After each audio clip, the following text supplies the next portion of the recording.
Baiklah, saya akan melanjut ke bab 7 yaitu tentang pengambilan keputusan dan problem solving.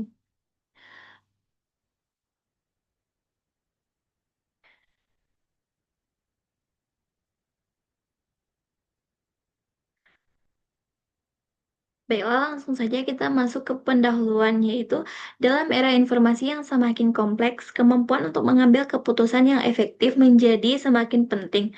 Berbagai metode dan teknik dalam pengambilan keputusan dengan fokus pada pendekatan sistematif seperti analisis hierarki proses atau AHP dan analisis SWOT.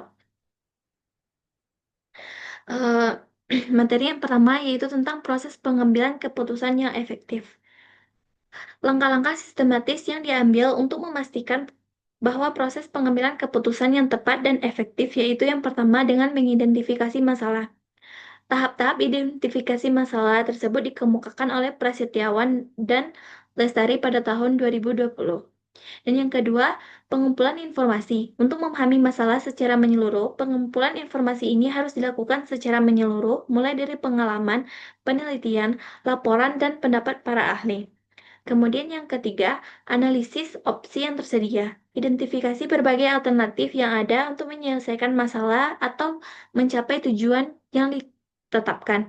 Kemudian yang keempat yaitu evaluasi alternatif, yaitu proses AHP membantu mengambil keputusan, mengatasi ketidakpastian, dan evaluasi alternatif. Kemudian yang terakhir, pemilihan keputusan, yaitu keputusan tidak boleh bertentangan dengan keputusan awal. Kemudian materi yang selanjutnya tentang pelaksanaan keputusan. Yang pertama, dengan merencanakan prosedur pelaksanaan.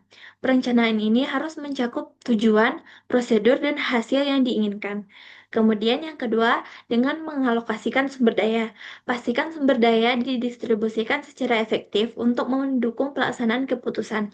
Kemudian yang ketiga, melibatkan pihak yang terlibat. Libatkan pihak yang memiliki pemahaman yang sama tentang keputusan dan merasa memiliki tanggung jawab. Kemudian yang keempat, gunakan rencana tindakan yang jelas untuk menerapkan keputusan yang telah dibuat. Rencana ini harus dicatat sebagai pedoman bagi semua pihak yang terlibat. Kemudian yang kelima, pastikan bahwa semua pihak yang terkait memahami peran dan tanggung jawab mereka dengan melakukan sesi briefing atau latihan. Kemudian, materi selanjutnya tentang pemantauan dan evaluasi. Hasil pemantauan dimanfaatkan sebagai pembelajaran untuk membuat keputusan yang lebih baik di masa mendatang. Hal-hal yang perlu diperhatikan dalam hal ini yaitu yang pertama, periksa pelaksanaan tindakan sesuai rencana.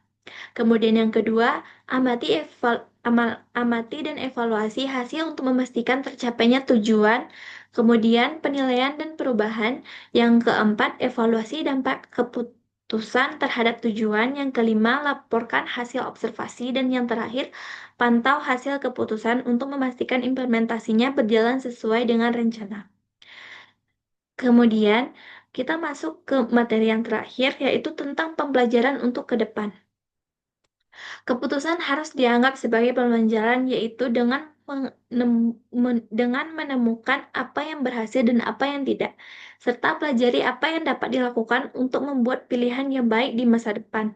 Kemudian, pengambilan keputusan adalah proses interaktif, yaitu dengan umpan balik yang diperoleh, pemimpin dapat menyesuaikan keputusan atau membuat perubahan untuk meningkatkan hasil di masa depan menurut Rohima dan kawan-kawan tahun 2024.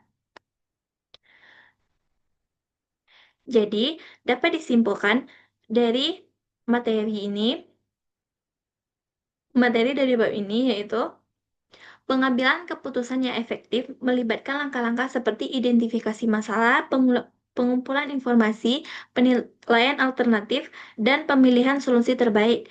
Metode analisis hierarkis proses atau AHP digunakan untuk mengorganisir dan memberikan bobot pada alternatif berdasarkan prioritas. Evaluasi alternatif mencakup pertimbangan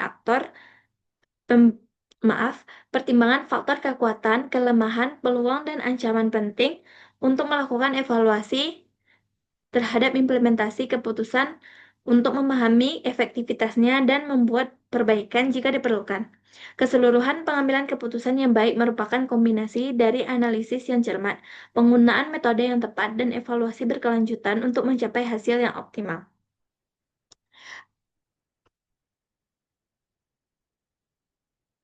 Baik, mungkin sekian itu saja.